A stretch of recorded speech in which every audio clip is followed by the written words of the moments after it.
और देखिए, महाराष्ट्र की सत्ता से एक महत्वपूर्ण खबर आती दिख रही है। खबर यह है कि बीजेपी की स्थिति लगता है कि महाराष्ट्र में एक बार फिर से मजबूत होती जा रही है। 37 के आंकड़े के करीब पहुंच रहे हैं एकनाथ शिंदे। 37 विधायकों के टूटने पर नहीं लागू होगा दल बदल। एक स्थिति तो यह बनेगी और दूसरे विकल्पों के साथ भी नई सरकार के लिए माथापच्ची जारी है। यानी कि अगर यह नहीं भी होता है तो दूसरे विकल्प क्या हो सकते हैं।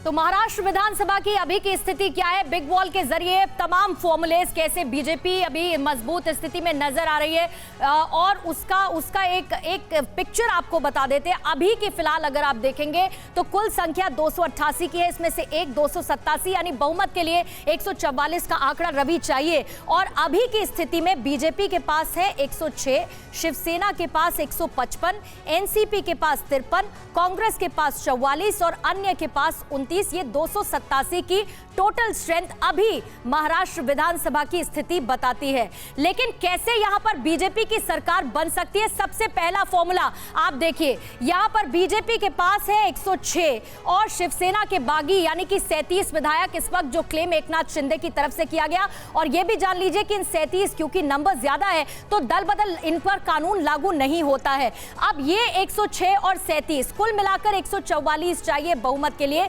इसमें एक और मिल जाता है तो 144 बीजेपी को बहुमत मिल जाता है। ये एक फॉर्मूला कैसे बन सकती है रवि बीजेपी की सरकार? बिल्कुल। और देखिए, फॉर्मूला नंबर 2, अगर वो स्थिति नहीं बनती है तो शिवसेना के सभी 33 बागी एमएलए इस्तीफा दे देंगे और तब क्या स्ट्रेंथ जो नंबर होगा टोटल, वो देखिए 287 में से अगर 33 इस्तीफा देके हट जाते हैं तो नंबर बन जाएगा 254 का। और उसके बाद जो मेजॉरिटी के लिए मार्क होगा वो होगा 128 का, यानी बहुमत का नंबर जो होगा, यानी जो पार्टी 128 नंबर ले आएगी सदन के अंदर उसकी सरकार बन जाएगी। बीजेपी के पास 106 हैं, अन्य 22 का समर्थन उनको चाहिए और उस समर्थन के साथ वो आगे बढ़ेंगे तो कुल संख्या बनेगी 128। बहुत ही मार्जिनल सा मामला नजर आ रहा है पूर्णिमा, यानी कि बिल्कुल जो नंबर है वहीं तक बीजेपी बिल्कुल। और तीसरा फॉर्मूला भी जल्दी से देख लेते हैं। संभावित शिवसेना की जो 33 बागी हैं, उनके साथ कांग्रेस और एनसीपी के भी जो 29 विधायक हैं वो बीजेपी को सपोर्ट करते हुए इस्तीफा दे दे तो कैसी स्थिति बनेगी? तब विधानसभा की जो स्ट्रेंथ है वो 287 माइनस 33 हो गए, इसके जो बागी विधायक हैं 29 हो गए, कांग्रेस एनसीपी के मिला के यानी कि 225 हो गए। और जो यहाँ पर बहुमत का आंकड़ा 113 चाहिए होगा तो यहाँ पर 113 आंकड़े में बीजेपी के पास 106 है और बाकी का समर्थन अगर 7 का उनको मिल जाता है तो 113 का जो बीजेपी को बहुमत का आंकड़ा है वो हासिल कर लेगी। ऐसी स्थिति में जब कांग्रेस और एनसीपी भी इस्तीफा देते हुए बीजेपी के साथ आ जाते हैं। और फॉर्मूला नंबर 4 रवि क्या कहता है? देखिए, और ये थोड़ा सा हाइपोथेटिकल अगर हम कहें, बीजेपी के पास 106 हैं, एनसीपी के पास 53 है और कुल अगर मिला दो तो 159 बीजेपी को एक कंफर्टेबल मेजॉरिटी हो जाएगी। हालांकि शरद पवार बीजेपी के साथ गठबंधन से इनकार कर चुके हैं और राज्यों में अस्थिरता का हवाला देकर वो ये बातें कह चुके हैं। तो ये सारे फॉर्मूले, संभावनाएं जिनकी हम बात कर रहे थे, और इसके बीच बीजेपी फिर से महाराष्ट्र की सत्ता में आने की संभावनाओं को टटोलेगी। मयूरेश हमारे साथ, हमारे सहयोगी जुड़े हुए हैं और इसके साथ ही तमाम मेहमान भी हमारे साथ जुड़े हुए हैं। हमारे साथ ब्रिजभूषण जी जुड़े हुए हैं। सर, एक बहुत ही छोटा और सिंपल सा मेरा सवाल है कि सरकार नहीं बची तो एनसीपी क्या करेगी?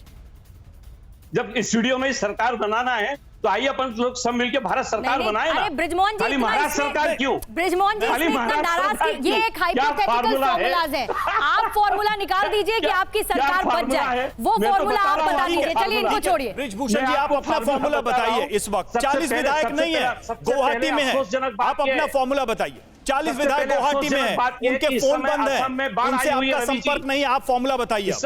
मैं बता रहा हूं ना आपको, इस समय सबसे अफसोसजनक बात यह कि इस समय असम में बाढ़ आई हुई है। वहां की सरकार बाढ़ पीड़ितों पे ध्यान ना देके इस प्रकार के लोकतंत्र के खिलाफ कार्रवाई कर रही है। ये सबसे बड़े अफसोस की बात है। इसकी राष्ट्रवादी कांग्रेस पार्टी निंदा करती है। दूसरी बात मैं स्पष्ट करना चाहता हूं, आपके ये सारे फॉर्मूला बता रहे थे, ये सारे की नंबर गेम का फॉर्मूला मैं तो बहुत एकदम स्पष्ट पूछ रहा हूं।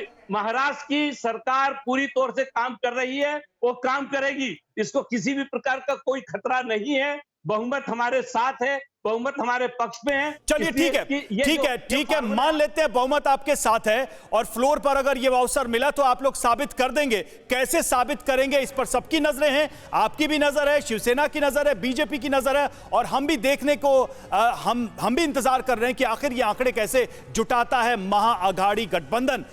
अड़ी सोमवार से शुक्रवार शाम 6 बजे सिर्फ TV9 भारतवर्ष पर।